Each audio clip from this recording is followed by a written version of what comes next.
Broken dreams. Olivia Chen stared at the eviction notice taped to the door of what was once her dream. 6 months ago, Spice and Soul had been the most promising new restaurant in Portland, her innovative fusion cuisine earning rave reviews. Now it was empty, the equipment sold to pay debts, and her culinary reputation in tatters. She peeled the notice off carefully, folded it, and tucked it into her jacket pocket. The autumn wind whipped her long hair across her face as she walked away, not wanting anyone to see the tears that threatened to fall. This building had consumed 5 years of her life, her entire savings, and a relationship she once thought would last forever. "It wasn't your cooking that failed," Zoe had insisted last night over too many glasses of wine. "It was dating that snake Jason and making him your business partner." Classic mistake. Olivia had nodded, but the distinction hardly mattered now. Jason had cleaned out their business account, violated health codes that resulted in massive fines, and disappeared to open a suspiciously similar restaurant in Seattle. The betrayal was complete, personal and professional. In her small apartment, Olivia mechanically unpacked the last box from the restaurant. Her grandmother's handwritten recipe book and the expensive Japanese knives that were her culinary school graduation gift. The knives she carefully wrapped and stored in the back of her closet. She couldn't bear to look at them now. Her phone buzzed with another text from Zoe. "Mandatory dinner tonight. My place. 7 p.m. No excuses." Olivia sighed. She appreciated Zoe's concern, but the thought of socializing exhausted her. For weeks, she'd barely left her apartment except for shifts at the catering company that had reluctantly hired her. The work was beneath her skills, but bills didn't pay themselves. At precisely 7:06 p.m., Zoe opened her door with an exaggerated flourish. "You're late, which means you almost didn't come." "I was about to send a search party." Despite herself, Olivia smiled weakly. "I was going to cancel. I know. That's why I didn't ask if you were coming." Zoe pulled her inside. "I made dinner." "Well, I ordered dinner." "Well, I ordered appetizers and dessert because those are the important parts." The familiar rhythm of Zoe's chatter was comforting. They'd been friends since culinary school, where Zoe had quickly realized her talents lay more in appreciating food than creating it, eventually finding her place in the publishing world. "I've got something for you," Zoe said after they'd settled with food and wine. She slid a flyer across the table. "The Reed Foundation is hosting a sustainability gala next month. They need a caterer." Olivia pushed it back without looking. "I'm not ready. It's high profile, pays extremely well, and the guy who runs it is supposedly a culinary enthusiast. It could be your comeback." "There's no comeback, Zoe. I'm done with all of it." "No, you're not." Zoe's voice softened. "Jason took your restaurant and your money, but don't let him take your passion too. That was always yours, not his." Later that night, Olivia found herself staring at the flyer. The Reed Foundation, a tech billionaire's pet project, no doubt. People who would judge her not just on her food, but on her failure. Still, something in her, some small ember of the fire that had once driven her, wouldn't let her throw the flyer away. Maybe, she thought as she finally drifted to sleep, just maybe, this could be a first step toward something new. Unexpected connection. The Reed Foundation headquarters occupied a renovated historical building, its modernized interior blending seamlessly with the preserved brick exterior. Olivia arrived 3 hours early for her catering interview, an old professional habit she couldn't shake. She preferred to feel the space before presenting her ideas. "Marcus Reed was not supposed to be there." "You must be Ms. Chen," a deep voice said as she studied the event space. Olivia turned to find a tall man in a simple gray Henley and dark jeans watching her with curious eyes. His casual attire contrasted with the formal setting, yet he moved with the quiet confidence of someone who belonged. "I am, and you're early for the gala?" she replied, assuming he was a staff member. A slight smile curved his mouth. "Actually, I'm usually here." "Marcus Reed." He extended his hand. Olivia felt heat rise to her cheeks. "Oh, I'm sorry, Mr. Reed. I didn't expect—" "Please, it's Marcus. And don't apologize. I appreciate thoroughness." He gestured to her notebook. "You're scoping the venue?"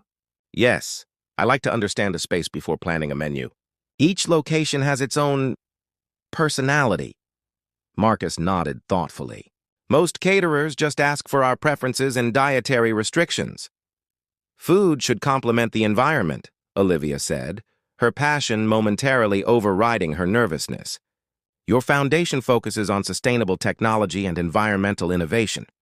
The menu should reflect those values. Locally sourced, minimal waste, unexpected combinations that work harmoniously. She stopped abruptly, realizing she was lecturing a billionaire about his own foundation. But instead of dismissal, she saw genuine interest in his eyes. "Show me," he said simply. "Excuse me?" "Skip the formal interview. Show me your vision for the space." What followed was the strangest catering interview of Olivia's career. For 2 hours, they walked through the venue while she described potential menu items, explaining her thought process. Marcus asked insightful questions, occasionally challenging her ideas not to criticize but to understand. When they reached the rooftop garden, a stunning space with herb beds and vegetable planters, Olivia impulsively plucked a sprig of rosemary, crushed it between her fingers, and held it out.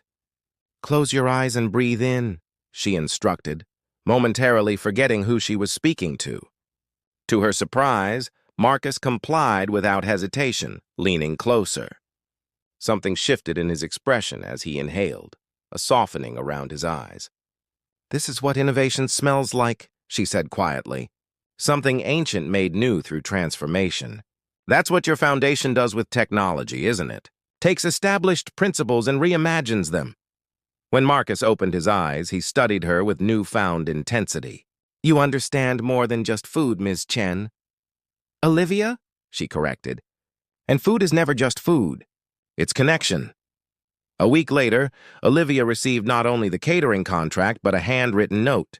"Your vision resonated. Looking forward to connections made through food, Mr." The night of the gala arrived faster than Olivia anticipated.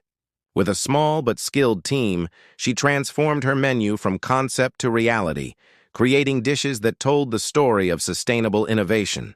Midway through the evening, as conversations flowed and guests raved about the food, Olivia finally allowed herself a moment of quiet pride. In the kitchen alcove, she carefully plated her final creation, a dessert featuring honey from the foundation's rooftop beehives. "I knew you'd be exceptional," Marcus said, appearing beside her. Olivia started, nearly dropping the delicate honeycomb garnish. "You shouldn't be in the kitchen area, Mr. Reed." "Marcus," he reminded her, "and I wanted to thank you personally. The menu tells our story better than any speech I could give." Under the warm kitchen lights, Olivia noticed details she'd missed before. The faint scar near his temple, the tiredness behind his eyes despite his composed demeanor. There was something both powerful and vulnerable about him. "Try this," she said impulsively, offering him the first completed dessert. As he tasted her creation, something electric passed between them, a moment of shared appreciation that transcended professional boundaries. His eyes met hers, and Olivia felt a flutter of something she thought had died with her restaurant. Possibility. "Perfect," he said softly, and she wasn't sure if he meant the dessert or something else entirely. Slow revival. He's called 3 times this week about consulting on the Foundation's Sustainable Food Initiative, Olivia told Zoe as they browsed the farmer's market. "That's not even a real thing." Zoe grinned, selecting a bunch of heirloom carrots. "So the reclusive tech genius is inventing reasons to see you, and this is bad because I'm not ready for whatever this might be." Olivia examined a display of mushrooms, avoiding her friend's knowing look.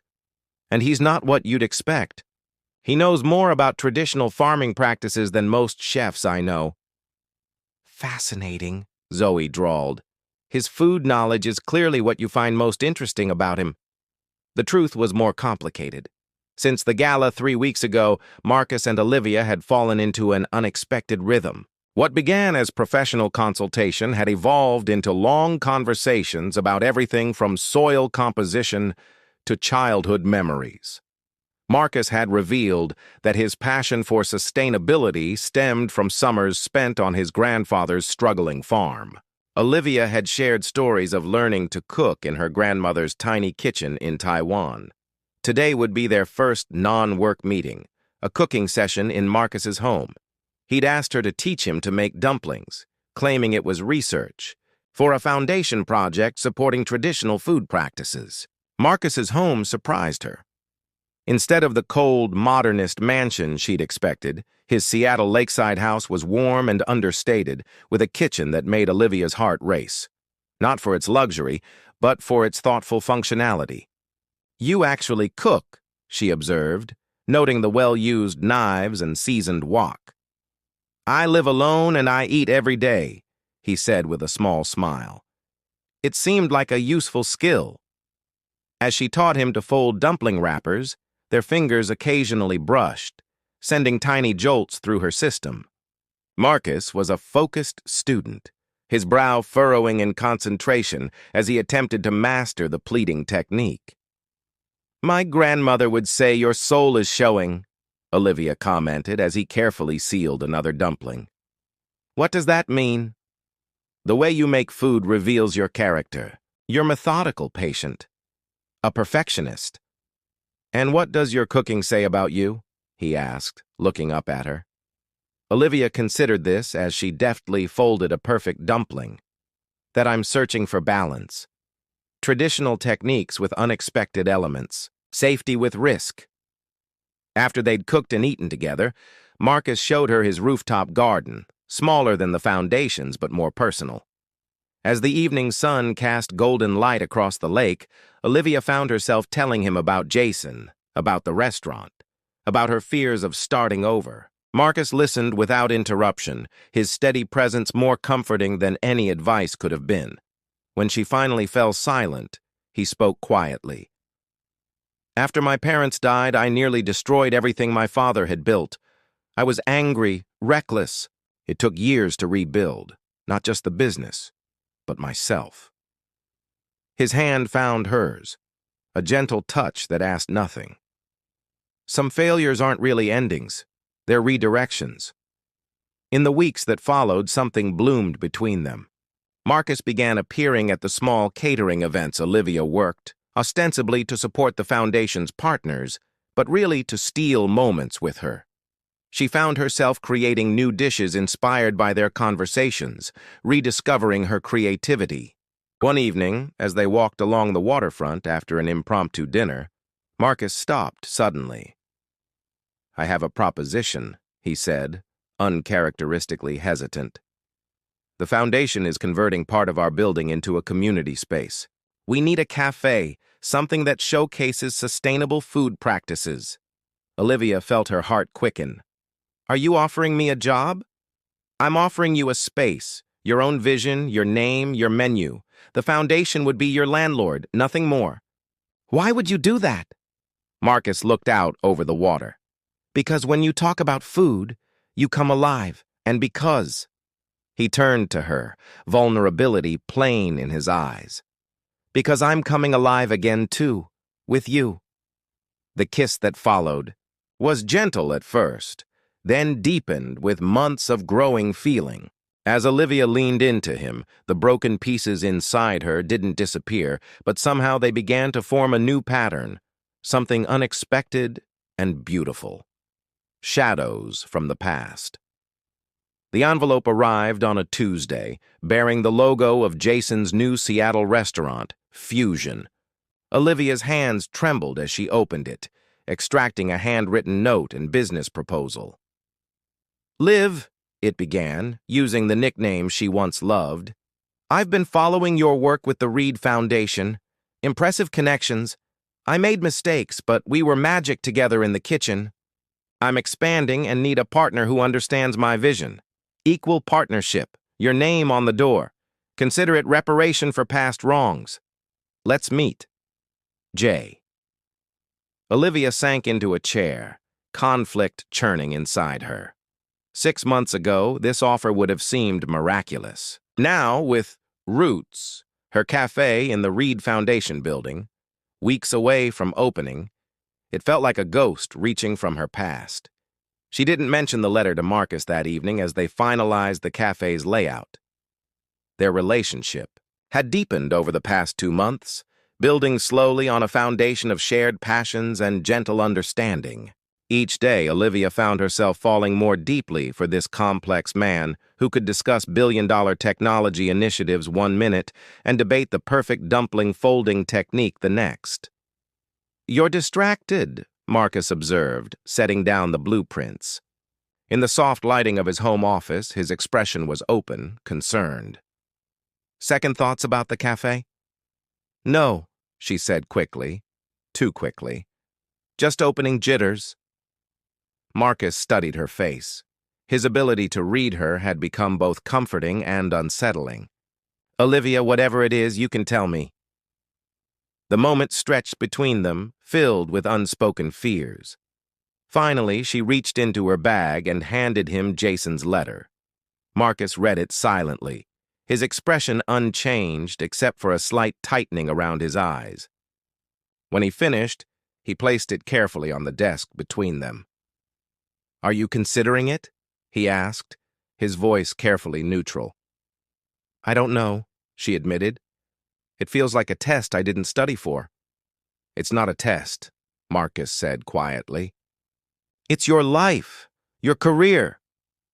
"Jason destroyed my restaurant, my reputation. And now he's offering redemption on his terms," Marcus finished. "I understand the temptation." Something in his tone made Olivia look closer. "This isn't just about Jason's offer, is it?" Marcus stood, walking to the window that overlooked the lake. For a long moment he was silent, his shoulders tense beneath his shirt. "My father built Reed Tech from nothing," he finally said. "When my parents died in the accident, I was 24, angry, and suddenly in control of an empire I wasn't ready for. The board tried to guide me, but I resented their interference." He turned to face her. "My cousin Elijah was my best friend, the only family I had left. He proposed a new direction for the company, high-risk investments that promised massive returns. I trusted him completely." "What happened?" Olivia asked softly. "He nearly bankrupted the company, then tried to blame me to the board. When that failed, he left, taking proprietary designs to our biggest competitor." Marcus's voice had gone flat. "Family betrayal has a special kind of pain."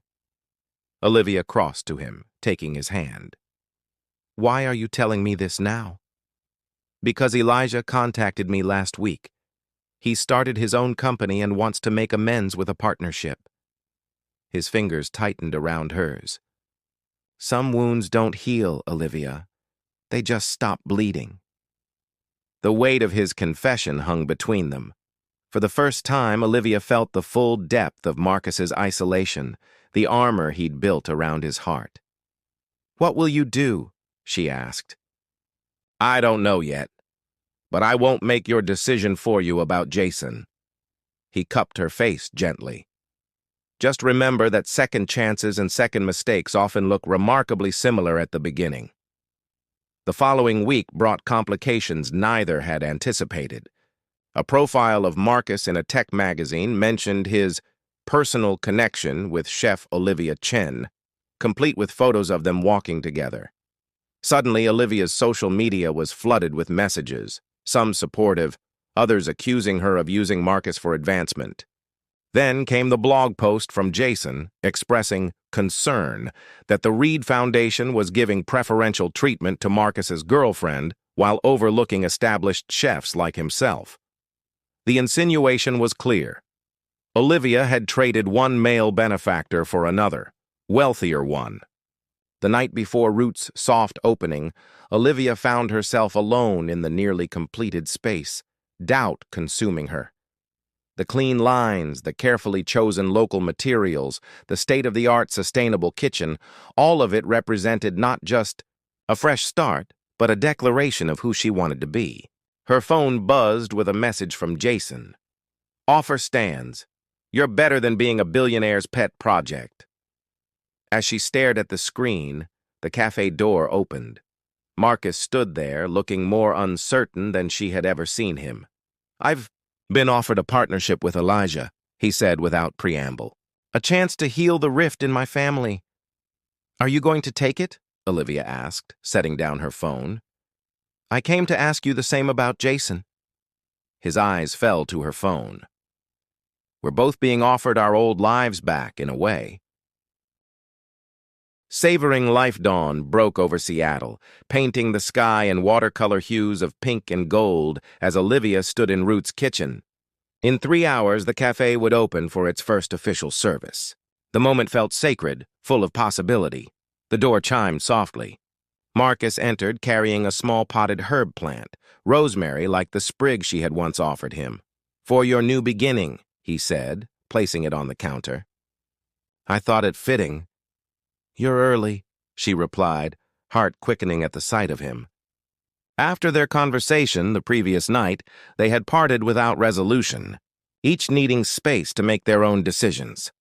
I wanted to see you before the crowds arrive. He looked around the space they had created together. It's even more beautiful in the morning light. Olivia wiped her hands on her apron. I turned Jason down. I know. At her questioning look, he explained. He called my office this morning, suggesting I was manipulating you to reject his generous offer. It was quite a performance. I'm sorry. Don't be. His reaction confirmed you made the right choice. Marcus took a step closer. I declined Elijah's proposal as well. Relief washed through her. Why? The same reason you said no to Jason, I imagine. His eyes held hers. Because moving forward means not repeatedly opening old wounds. Because what we're building separately and together deserves our full attention. Olivia moved around the counter to stand before him. And what exactly are we building together, Marcus? Instead of answering immediately, he reached into his pocket and withdrew a small, worn leather notebook. This was my grandfather's farm journal. He recorded everything in it, crop rotations, weather patterns, failures and successes. He placed it in her hands. My father kept it in his office as a reminder of where we came from. I've carried it with me through every major decision since they died. Olivia opened it carefully, finding pages filled with neat handwriting and simple sketches of plants and field layouts. My grandfather wrote that the secret to growing anything worthwhile is patience, attention, and faith that what you're nurturing matters, even when you can't yet see the harvest. Marcus's voice softened. I've never shown this to anyone else. The significance of the gesture wasn't lost on Olivia. This wasn't just vulnerability. It was an invitation into the most private corners of his life. I love you, Olivia, he said simply.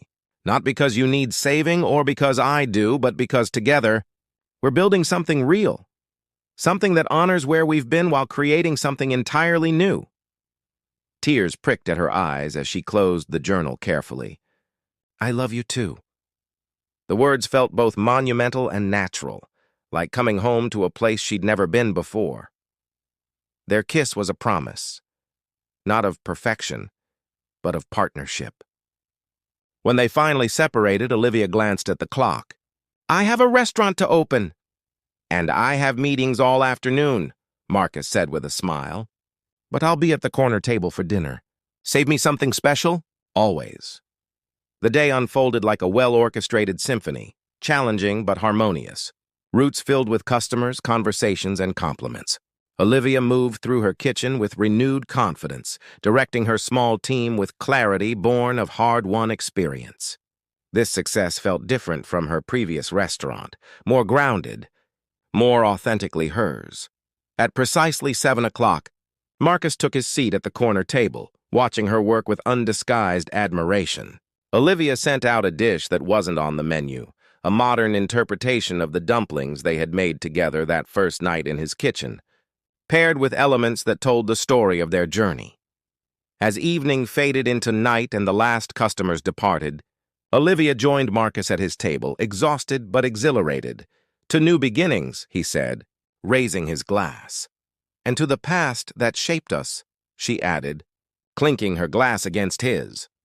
Later, as they walked hand in hand along the waterfront, the city lights reflecting on the dark water, Olivia realized something profound had shifted within her. The pain of betrayal hadn't disappeared, but it no longer defined her.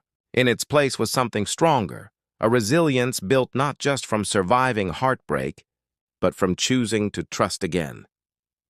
Marcus stopped to pull her close, the warmth of his embrace a shelter against the cool night air. "Move in with me," he whispered against her hair. "Not because either of us needs rescuing, but because I want to wake up with you, argue about kitchen organization, and build a life that's ours." Olivia smiled against his chest, feeling the steady rhythm of his heartbeat. "Yes," she said simply, "to all of it." Above them, stars emerged one by one, witnesses to the quiet miracle of two people who had found each other not in their brokenness, but in their courage to begin again. The path ahead would hold challenges, her cafe to grow, his company to lead, their different worlds to navigate. But tonight, in this moment, they had everything they needed, each other, and the faith that what they were building together was worth every risk.